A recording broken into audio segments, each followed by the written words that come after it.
আল্লাহ নবী বুরাইদাকে ডেকে বলছে, এই বুরাইদা, বুরাইদা এদিকে এসো না। হারিস রাদিয়াল্লাহু তাআলা ভুল বলছি, হারিস শোনো, ইয়া রাসূলুল্লাহ বলেন তোমার ঈমানের অবস্থা কেমন, তোমার ঈমানের হালাতটা এখন কেমন আছে? ইয়া রাসূলুল্লাহ আমার ঈমান 100-তে 100 আছে, আমার ঈমানে কিঞ্চিত পরিমাণ দাগ পড়েনি, ঘাটতি হয়নি, ভাঁটি পড়েনি। ঈমানের যে উত্তাল জোয়ার থাকা দরকার ওই রকমই আছে। নবীজি বললেন, তুমি এত বড় দাবি করছো? বলছি জি। নবীজি বললেন, বলো তোমার ঈমানের হালাত বলো। তখন হযরতে হারিস বলতেন, ইয়া রাসূলুল্লাহ আমি সকাল থেকে দুপুর, দুপুর থেকে সন্ধ্যা পর্যন্ত কোন হালাতে কাটিয়েছি জানেন কি? বলে কেমন হালাতে কেটেছে? হযরত হারিস বলছেন, ইয়া রাসূলুল্লাহ ফজরের পর তেলাওয়াত করে আমি যখন ধ্যান মগ্নতে রয়েছি, আমি আল্লাহর ভয়ে কাঁদছি, তখন আমি যেন আমার এই দুটি চামড়ার চোখে জাহান্নামকে দেখতে পেয়েছি। আমার মনে হচ্ছে আমি জাহান্নামকে দুই চোখে দেখতে পেয়েছি। আপনার জবান জাহান্নামকে যেমন যেমন যেমন যেমন বলেছেন, আমি ওই রকম জাহান্নামকে দেখছি। আপনার জবান জাহান্নামের যে আর্তনাদের কথা বলেছেন, মনে হচ্ছে যে জাহান্নামীদের চিৎকারে আমার কান ঝাঁঝিয়ে গেল। আগুন একে অপরে লড়াই করছে, একে অপরে ছিঁড়াছিঁড়ি করছে, আর জাহান্নামীদেরকে জাকুম জ্বালিয়ে ঘাস খাওয়ানো হচ্ছে, গরম পানি খাওয়ানো হচ্ছে। নবীজি গো, ওই অবস্থায় আমার সকাল গেছে। আর আপনি যেমন জান্নাতের কথা বলেছেন, আল্লাহর কালাম পাক জান্নাতের কথা যেমন যেমন কোরআনে এসেছে, মনে হচ্ছে জান্নাত জান্নাত ফলে সুসজ্জিত হয়ে সাজানো আছে। ওইভাবে আমি জান্নাতের আনন্দ উৎফুল্ল দেখতে পেয়েছি। মনে হচ্ছে সত্য সত্য নয়, মনে হচ্ছে যেন আমি দেখতে পেয়েছি আখিরাতটা আমার কাছে এত পরিষ্কার আছে। এখানে এতটুকু কিন্তু নাই, হতেও পারে নাও পারে, এটা তো দূরের কথা। আপনার জবান আর কোরআন আর আমার চোখ আর মন ঈমান মনে হচ্ছে যেন এক।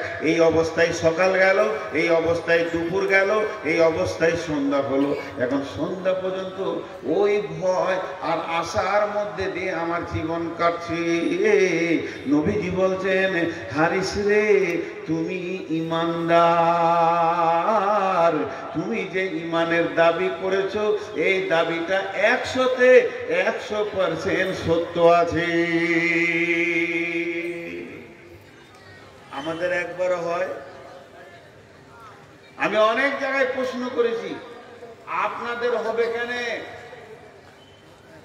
আপনাদের হবে কেন? এই স্টেজের চেয়ারে যে বসে মাইক্রোফোনের সামনে এত লেকচার মারছে, সাদা টুপি পাঞ্জাবি পরে, লোকে ভাবছে যে ফেরেশতা। আমি বেঈমান মুনাফিকটার কোনোদিন চোখে পানি আসে না জাহান্নামের ভয়ে। আপনাদের কেন আসবে? জি, একজন দাঁড়িয়ে বলতে পারবো না যে আমি 100% ঈমানদার। আমাকে এখন যদি আল্লাহ ডাকে তো আমি আনন্দিত আছি। জীবনের হিসাব কোনোদিন করিনি, কিয়ামতে কি হবে হিসাব করিনি। আমরা দুটো চোখ দিয়ে সারা পৃথিবীকে দেখলাম, আর লোকের ভুল দেখলাম, নিজের ভুল কোনোদিন দেখিনি। আর কে কি করেছে দিন রাত খালি হিসাব করেছি, এই করলো, ওই হারাম করলো, ওই টাকা করলো, ছিল না, ওর বাপের কিছু ছিল না, সারা ভিক্ষা করে খেত, আজকে কোটিপতি হয়ে গেছে। লোকের কথা বলতে বলতে জিন্দগি শেষ করেছি, কিন্তু আমি কোন প্ল্যাটফর্মে আছি একবারও দেখিনি যে আমি 2 নম্বরে আছি না 1 নম্বরে আছি, আমার গাড়িটা কোথায় যাবে। সাহাবারা জেলা মাজমানেরা লোককে দেখতেন না, নিজেকে দেখতেন। হযরত উমর কত বড় ডিগ্রি সম্পন্ন ব্যক্তি। হযরত উমরকে বলা হতো, হযরত উমরকে সাহাবীরা বলতেন মাওফাকুল ওয়াহি। মাওফাকুল ওয়াহি মানে কোরআন নাজিল যে হচ্ছে, ওহি যে আসছে, আয়াতগুলো যে গাঁথুনি দিয়ে দিয়ে রচনা শৈলী দিয়ে দিয়ে কোরআনটা তৈরি হচ্ছে, তা এই মওফাকুল ওহি একটা সাহাবীকে বলা হয়েছে, সেটা উমার। তার মানে উমারের জবান দিয়ে এমন কথা বের হয়ে গেছে, আল্লাহ কোরআনের আয়াত নাজিল করে দিয়েছেন এই কথার উপরে। এই রকম কয়েকটি আয়াত আছে। একটা আয়াত আপনাকে শোনাচ্ছি। আল্লাহ নবী যখন বাইতুল মুকাদ্দাস, যেটা ফিলিস্তিনে ঝামেলা চলছে, যে মসজিদটাকে নিয়ে, এইটাকে যখন কেবলাকে রহিত করে দেয়া হলো, ওইটা আগে কাবা ছিল, ওইদিকে মানুষরা সাজদা করত, ওই মুখে মানুষ নামাজ পড়তো, ওইটাকে বাতিল ঘোষণা করে দিয়ে মক্কাটাকে যখন কাবা করা হলো, আর মক্কাটা যখন কাবা হয়ে গেল, তখন বিশ্বনবী কাবার কাছে গিয়ে কোন দিকে নামাজ পড়বে এই নিয়ে চিন্তা করছে। পূব দিক থেকে পশ্চিম মুখে নামাজ পড়বো নাকি, কাবার পশ্চিম দিকে পূব মুখে পড়বো নাকি, উত্তর থেকে দক্ষিণ মুখে পড়বো না দক্ষিণ থেকে উত্তর মুখে পড়বো। তার মানে কাবার মসজিদটা চত্বরটা এমন, আপনি যে দিকে দাঁড়াবেন নামাজ হবে। সাহাবীদেরকে জিজ্ঞাসা করছে, ওগো তোমরা আমাকে বলো, আমি নবী মুহাম্মদ কোথায় নামাজ শুরু করব? আবু বকর, উসমান, আলী, আবু হুরায়রা, আবু জার, যাকে শুনাইছে আল্লাহ রাসূলের যার যেমন ব্রেন আছে সে সেরকম পরামর্শ দিচ্ছে। আর নিজের দিকে শুরু করবেন, করেন, একদিকে করলেই হলো, আবার তো সব দিকে নামাজ হবে। উমারকে বলছে, উমার কোন দিকে শুরু করবো? উমার বলছে, ইয়া রাসূলুল্লাহ আমাকে বলতে একটু সময় লাগে। বলো। হযরত উমর বলছেন, ইয়া রাসূলুল্লাহ এটা কাবার পূর্ব দিক, ওটা পশ্চিম দিক। এবার আমার বলার কারণ হচ্ছে, কাবার পূর্ব দিকে রয়েছে আল্লাহর ঘরের দরজাটা, মানুষ যে দরজা ধরে হাউ মাউ করে কাঁদে। কাবার পূর্ব দিকে রয়েছে হাজরা আসওয়াদটা, কাবার পূর্ব দিকে রয়েছে কিনা আপনার কিনা মুনতাজিম, যেখানে বিশ্বনবী বুককে কাবাতে লাগিয়ে দোয়া করেছেন। হযরত ইবনে আব্বাস বলছেন, না বলেনি, হযরত ইবনে বলছেন বুক তো লাগিয়েছে। নবী কখনো কখনো গালটাকে এমনি করে লাগিয়ে দিয়ে দোয়া করেছেন, ওই জায়গায় দোয়া কবুল হবে। কাবার পূর্ব দিকে রয়েছে জমজমের কূপ, এটা আপনার বংশের কূপ, আপনার দাদির পদ্দাদি এ হাজেরা এখানে কূপ বানিয়ে গেছে, তার বদৌলতে, দোয়ার বদৌলতে এটা হয়েছে। কাবার পূর্ব দিকে রয়েছে সাফা মারওয়া, এটাও আপনার দাদির দৌড়ে মৌজিদ মানে চিহ্ন হিসেবে আল্লাহ রেখে দিয়েছে। তাহলে কাবার পূর্ব দিকে সব রয়েছে।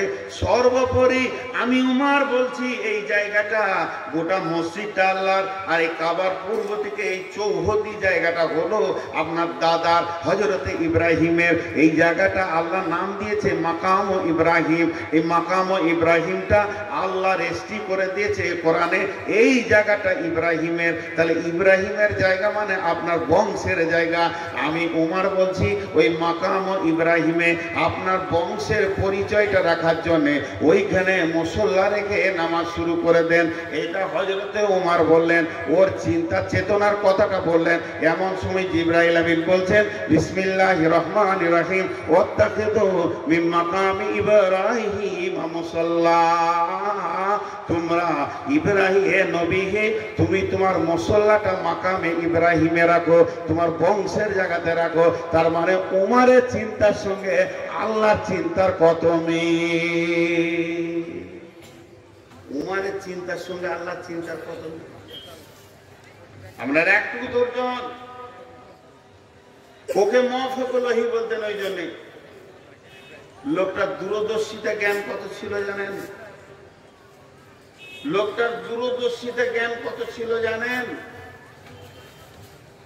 মদিনা, মক্কা, মদিনাতে একটা সবুজ গাছ হওয়া মানে আরবের মাটিতে হীরের জন্ম হওয়া। আর একবার বোঝানোর জন্য বলছি, হাজী সাহেবদেরকে জিজ্ঞেস করবেন, আরাফাতের ময়দানে প্রেসিডেন্ট এরশাদ আর আমাদের দেশে বদরুদ্দিন আজমল আসামের প্লেনে করে মাটি নিয়ে গিয়ে সেখানে নিমের গাছ লাগিয়েছে। কোনো গাছটা বড় বয়স হচ্ছে 37 বছর, কোনো গাছটার বয়স হচ্ছে 40 বছর। এইটার মধ্যে পিনে হয়ে আছে, কারণ আবহাওয়াতে বাড়ছে না। ওখানে প্রত্যেকটা গাছের নিচে ট্যাপ আছে, কিনা পানি তাদেরকে খাওয়ানো হয় সকাল বিকাল, তাও বাঁচে না। এইরকম মরুভূমিতে একটা সুন্দর গোছালো ছায়াদার গাছ রসুলের জামানায়, উমারের কত দূরদৃষ্টিতে জ্ঞান এবার বুঝবেন। আল্লাহ রসুল ওইদিকে গেলে গাছের নিচে বসতেন, আবার একটা ডাল এরকম আপনাদের আমের গাছের মতো চলে গেছে, ওইদিকে হাঁটতে গেলে মাথাটা নামাতেই হবে, নাহলে এখানে ফেটে রক্ত বেরোবে। হাজারে তোমার একটা কুড়ুল নিয়েছে গাছটা কাটার লেগে, হাজি মরুভূমিতে আল্লাহ দিয়েছে ওই গাছ কাটবে, কারো সহ্য হবে? ফেরেশতা সাহেবেরা বলছে উমার, বলে কি হলো? হতে চলে বলে গাছ কাটতে। গাছ কেন কাটবে? মরুভূমির গাছ তুমি জানো না? বলছে ওই জন্যই তো কাটছি।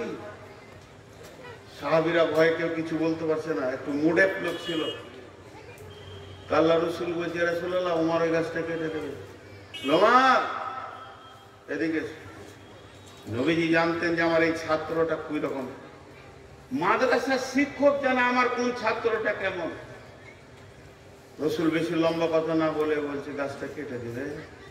জি, তা আমি যেখানে ছায়ে বসি, বলে ওই জন্যই তো কাটবো। আরো রাগ লাগছে কি না? নবীজি বলছে তোমার নিয়তটা বলো। উনি বলতে শুরু করলেন, ইয়া রাসূলুল্লাহ, আপনি হলেন আমাদের মডেল, আপনি হলেন আমাদের আইডিয়াল। আপনার মতো করে আমরা চললে পুলসিরাত পার হয়ে জান্নাতে যাব, আপনার মতো করে চললে আমরা আখিরাতে বেঁচে যাব। তার মানে আপনার পেছনে একটা কলম চলছে, আপনি কেমন করে উঠা বসা চলা ফেরা পেশাব পায়খানা করছেন সব হাদিসে পরিণত হয়ে গেছে। আর ওই রকম করে করে কিয়ামত পর্যন্ত লোক চলে জান্নাতে যাবে। তাহলে আপনি যেই গাছটা নিচে বসছেন এটা হাদিসের পাতাতে চলে আসবে। রসুল এই গাছটা ভালোবাসতেন আর এই গাছের নিচে উনি বসতেন। আর যখন এই কথাটা হাদিসের পাতাতে চলে আসবে, আপনার অনুপস্থিতিতে এমন কিছু বিগাড়ালা লোক আসবে দুনিয়াতে, যারা গাছতলা মাজার ফাজারে পূজা শুরু করবে। আর তখন যদি শুনে নেয় নবীজি এই গাছটার কাছে বসেছে, ওরা আল্লাহর কাবাকে বাদ দিয়ে গাছের পূজা শুরু করে দিবে। এর জন্য আপনার সামনেই আপনার গাছটা কেটে ওর জড় বুনিয়াদ দূরে দিব, পৃথিবীতে শিরকের বুনিয়াদ রাখবো না। নবীজি বলেন ওমর রে, গাছের শেকড় তুলে ফেলে দাও, রাখা যাবে না। কত চিন্তা শক্তি মজবুত ছিল যে আল্লাহ রসুল ওই উমারের কি টাইটেল দিলেন, লাউ কানা বাদি নবিয়ান কানা লাহু উমার, লাউ কানা বাদি নবিয়ান কানা লাহু উমার। আমার পরে যদি কেউ নবী হতো সেটা হযরতে উমার হতো। তাহলে কত দামি মানুষ ওই মানুষটাকে, তাহলে ওর কত আখিরাতের চিন্তা। এবার মানুষটার ডিগ্রি বললাম, মানুষটার কোয়ালিফাইডটা বললাম, মানুষটা কত দামি বুঝে নিলেন। একদিকে দূরদর্শিতা জ্ঞান, একদিকে আল্লাহর সঙ্গে তার কত মেল, যে আল্লাহ ওনার মুখ পানে তাকিয়ে অনেক আয়াত নাজিল করেছে। একদিকে বিশ্ব নবী বলছে আমার পরে যদি নবী হতো তোমার হতো। এই রকম ডিগ্রিওয়ালা লোকটা মসজিদে যখন ফজরের নামাজে আছেন, এমন সময় আবু লুলু বলে এক বেঈমান ইহুদি পেছন দিক থেকে একটা বর্ষা মেরে দিলেন। আরে বর্ষাটা পিঠে দিয়ে ঢুকে এই দিকে বেরিয়ে গেল। হযরত ওমর এবার বুঝে নিয়েছে এটাই আমার জীবনের অন্তিম কাল। তার কারণ আল্লাহ আর হযরত ওমর দোয়া করতেন, এ আল্লাহ তুমি আমাকে শহীদ করো আর মদিনার মাটিতে করো। তাহলে আমি এবার মদিনার মাটিতে আছি। হযরত ওমরকে দুধ দেওয়া হচ্ছে, দুধটা মুখে ভরছে, পেটে যায় না, ক্ষত দিয়ে বের হয়ে গেছে। এই খবর মদিনাতে যখন ছড়িয়ে গেছে, সাহাবীরা দল বেঁধে চলে আসছে। হাই হাই হাই হাই, কি হলো? দেখলেন কত সূক্ষ্ম দৃষ্টি। ওই অবস্থাতে এবার একজন সাহাবী ধরে আসছেন, ওর লুঙ্গিটা গোড়ালি নিচে আছে। আর ওই অবস্থায় হযরত ওমর মৃত্যুর দরজা দিয়ে হাঁটতে রয়েছে, মওতের রাস্তায় চলছে, আর কিছুক্ষণের পর মওতের সোপান করবে। ওই অবস্থায় হযরত ওমর এত কষ্টের ভিতরে উনি দেখেছেন যে রসুলের শূন্যটাই মেরে দিচ্ছে।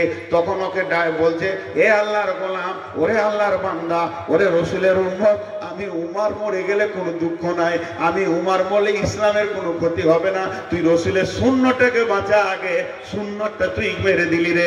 রসুলের সুন্নতকে আগে তুল, গোড়ালির ওপরে কাপড়টা পর। উমর মরাটা বড় বিপদের কথা নয়, উমর মরাটা বড় দুঃখের কথা নয়। রসুলের একটা সুন্নত মরে গেছে, এটাই হলো বড় দুঃখের কথা। চিন্তাটা দেখেন। এটাও আমার বায়ানের বিষয় নয়, মাঝে বলে দিলাম। এরপরে বিষয় হযরত উমর পড়ে গেছেন। উমরের বেটা যেমন বাঘের বাচ্চা, বাঘের বাচ্চা শিয়াল নয়, বাঘের বাচ্চা বাঘ। ভাই আমার জন্য দোয়া করেন। 506 সুগার আমার, খালি বলে জিভ আটকে গেছে, যেন পানি খেয়েছে। 506। আর সুগারের কথা মাইকে বলছি না ভয়ে, ওষুধ নিয়ে চলে আসছে, খালি জড়িবুটি। ঘরে 400 ডাক্তারের ওষুধ আছে। এই বডিটাকে যে কতজনা এক্সপিরিয়েন্স চালাচ্ছে আল্লাহ জানে, আল্লাহ মাফ করুক। তারা মহব্বত আনছে অবশ্য, সেটা বুঝতে পারছি, আল্লাহ তাদের ভালো দান করুক। তো ওই অবস্থায় হযরত উমর পড়ে আছে, মাথাটা। উমরের বেটা দৌড়ে এসে বাপের মাথাটা জাগিয়ে দিয়েছে, মাথাটা আস্তে আস্তে লাগছে আর বলছে, আব্বা আব্বা, আপনি তো মওতের রাস্তায় হাঁটছেন, এটা তো সুসংবাদ, কিছুক্ষণের মধ্যে আল্লাহর সঙ্গে আপনার মোলাকাত হবে। উমর কেঁদে উঠলেন। কাঁদছেন কেন? আপনাকে তো এত বিচক্ষণ মানুষ, আপনাকে এত হতাশা লাগছে কেন? ছেলের কথা দেখেন, বলে আগেকার ছেলেদের বুদ্ধি ছিল না, খালি এখন মোবাইল টিপে বুদ্ধি বেশি হয়ে গেছে। ছেলে বাপকে বলছে, আপনাকে দেখে হতাশা লাগছে কেন?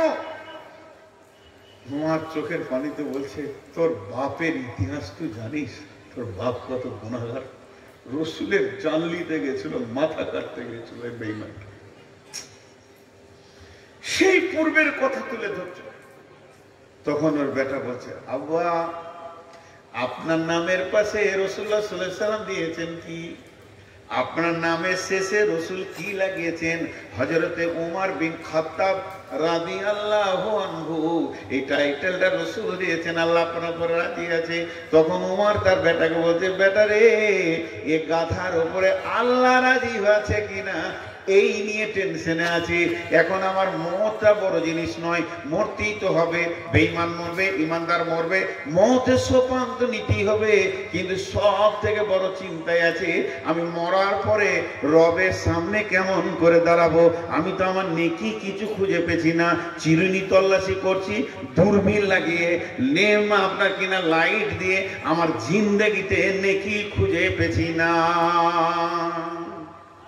এইটা বলতে বলতে বলছি, বেটা একবার আম্মা জান আয়েশার কাছে যাও, আম্মা জান আয়েশার কাছে যাও। কেন আব্বা? জি বলো গা, যে আমার আব্বা ওর দুই বন্ধুর কাছে শুতে চাইছে। মানে রসুলের দাফন যেখানে হয়েছে, পাশে আবু বকর, তো ওইখানে আমি, ঘরটা তো আম্মা জান আয়েশা, রসুলের যেখানে দাফন হয়েছে ওটা আম্মা জান আয়েশার ঘর, মসজিদে নববী, ওটা ওই হুজরাটা আম্মা জান আয়েশা। তা আমি আমার দুই বন্ধুর পাশে থাকবো, একবার পারমিশনটা নিয়ে এসো। কেন? রসুল তো আছে, এটা ওর স্বামী হলো, রসুল তো আছে, এটা ওর স্বামী হলো, আর আবু বকর আছে, এটা ওর বাপ হলো, দুজনের সঙ্গে পর্দা নাই। এরপরে যদি আয়েশা বলে স্বামী আর বাপের পরে আমি শুভ, জায়গাটা রেখে দেয় তো রাখতে পারে, কারণ ওর জায়গা। আর আমি যদি শুয়ে যাই, আয়েশার বড় বিপদ হয়ে যাবে। তাহলে একবার তুমি জিজ্ঞেস করে এসো আমার দুই বন্ধুর কাছে আমাকে শুতে দেবে কিনা। বেটা গেল, উম্মুল মুমিনিনকে ডাকলেন, বলছেন আব্বা পাঠিয়েছে। কেন গো? আব্বার অবস্থা খুব খারাপ মনে হয়, জানা এখনই আল্লাহর মোলাকাতে চলে যাবেন। তা আব্বা মনের একটা আশা আপনাকে বলতে বলেছে।